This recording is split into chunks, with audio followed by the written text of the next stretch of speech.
വിവരങ്ങൾ നൽകാനായി അരുൺ അമൃതനാഥ് ചേരുന്നുണ്ട്. തത്സമയം അരുൺ, നാട്ടുകാർ തന്നെ പറയുന്നുണ്ട് ഇത്തരം പ്രശ്നങ്ങളൊക്കെ ഇവിടെ ഉണ്ടാകുമെന്ന ആദ്യഘട്ടത്തിൽ തന്നെ അവർ സൂചിപ്പിച്ചിരുന്നു. അവിടെ ഇത്രയും കാലം ജീവിച്ചു എന്ന രീതിയിൽ ആ നാടിന്റെ ഭൂപ്രകൃതിയൊക്കെ കൃത്യമായി അറിയുന്നത് അവർക്കാണ്. ഈ പ്രശ്നങ്ങളൊക്കെ ആദ്യഘട്ടത്തിൽ തന്നെ അവർ ശ്രദ്ധയിൽപ്പെടുത്തിയിരുന്നു. എന്നിട്ടും പണി മുൻപോട്ട് പോവുകയായിരുന്നു. മൊബൈൽ വെളിച്ചത്തിൽ വരെ അവിടെ പണി നടന്നിട്ടുണ്ട്. അത്രത്തോളം അശ്രദ്ധമായിട്ടാണ് അവിടെ ഓരോ കാര്യങ്ങളും നടന്നിരിക്കുന്നത് എന്നുള്ളത് തന്നെയാണ് നാട്ടുകാരുടെ പ്രതികരണത്തിൽ നമുക്ക് മനസ്സിലാകുന്നത്. ഇതിന്റെ ആകെ തുക ഏറ്റവും പ്രശ്നം അനുഭവിക്കേണ്ടി വരുന്ന നാട്ടുകാർ തന്നെയാണ്. തീർച്ചയായും അത്തരത്തിൽ നാട്ടുകാർ നേരത്തെ തന്നെ വ്യക്തമാക്കിയ കാര്യമാണ്. അത് ശരിവെക്കുന്ന തരത്തിലൊരു നടപടി എന്നുള്ളത് തന്നെയാണ് ഇപ്പോൾ മുന്നോട്ട് വന്നിരിക്കുന്നത്. നേരത്തെ തന്നെ അവരുടെ വാക്കുകളിൽ വ്യക്തമാണ്. കാരണം ഈ നേരത്തെ NHAയുടെ വിദഗ്ധ സംഘം വന്ന് ഇവിടെ പരിശോധന നടത്തി.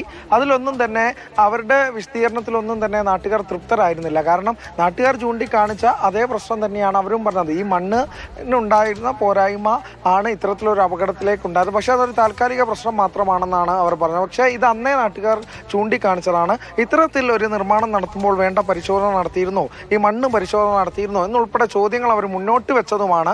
അതെല്ലാം ശരിവെക്കുന്ന തരത്തിൽ ഇപ്പോൾ അത്രമേൽ ഗൗരവത്തിൽ എന്തായാലും കേന്ദ്ര സർക്കാർ ഈ പ്രശ്നത്തെ എടുക്കുന്നു എന്നതിന് ഉദാഹരണമായി കൂടി ഈ കമ്പനിക്കുള്ള ഡിബാർ വന്നിരിക്കുന്നത്. നേരത്തെ കേട്ട പ്രതികരണത്തിന്റെ തുടർച്ചയെന്നോണം ഈ ഡിബാർ ചെയ്തൊരു പ്രക്രിയയിലേക്ക് എന്താണ് തോന്നുന്നത്?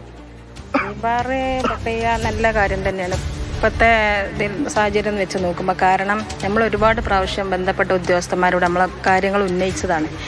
കാരണം നമ്മൾ ഇങ്ങനെ ഒരു വികസനം തിരുവനന്തപുരം മുതൽ കാസർഗോഡ് വരെയുള്ള ഈ ഒരു വികസന പദ്ധതി അത് രൂപീകരിക്കുമ്പോൾ അതിൻ്റെതായിട്ടുള്ള ബന്ധപ്പെട്ട ആളുകളെ അറിയിച്ച് അവരോടുള്ള സപ്പോർട്ടും കൂടി എടുത്തതിൻ്റെ ശേഷം. കാരണം ഞാൻ പറയുന്നതാണ്, ഞാൻ കഴിഞ്ഞ പ്രാവശ്യം ബ്ലോക്ക് പഞ്ചായത്ത് മെമ്പറായിരുന്നു, എനിക്ക് അതിൻ്റെ കുറേ റൂൾസുകളൊക്കെ അറിയാം. പക്ഷേ നമ്മളിങ്ങനെ ഒരു പദ്ധതി ഏത് കേന്ദ്രമായാലും കൊണ്ടുവരുമ്പോൾ നമ്മൾ നാടിൻ്റെ അവസ്ഥ അവർക്ക് അറിയില്ല. ഇപ്പോൾ ഇവിടെ മഴ വന്നാൽ പ്രളയം വരും, ശക്തമായി വന്നാൽ പ്രളയം വരും, ആളുകളെ നമ്മൾ മാറ്റി പാർപ്പിക്കുന്നു, സ്കൂളിൽ ക്യാമ്പുകൾ വെക്കുന്നു. അതൊക്കെ എന്തിനാ? നമ്മളെ ഭൂമിൻ്റെ ഓരോ അവസ്ഥ കൊണ്ടാണ്, വെള്ളം ഒഴിഞ്ഞു പോകാനുള്ള ബുദ്ധിമുട്ടും പ്രയാസം കൊണ്ടാണ്.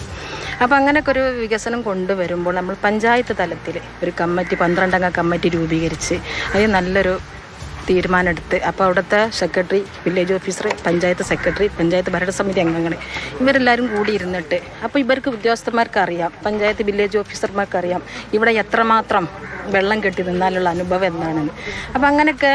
പിന്നെ ഇതേപോലെ തന്നെ നമ്മൾ വീട് വെക്കാൻ വേണ്ടിയിട്ട് ഒരു അനുമതിക്ക് ചോദിക്കുമ്പോൾ പിന്നെ അവർക്ക് 5 സെൻറ്റ് വീട് വെക്കാൻ അനുമതിക്ക് ചോദിക്കുമ്പോൾ അവർക്ക് തരാൻ തയ്യാറല്ല. കാരണം എന്താ? വെള്ളം കെട്ടി നിൽക്കുന്നു. ശരി, ഏതായാലും കൃത്യമായ പ്രതിഷേധം ആളുകൾ രേഖപ്പെടുത്തി.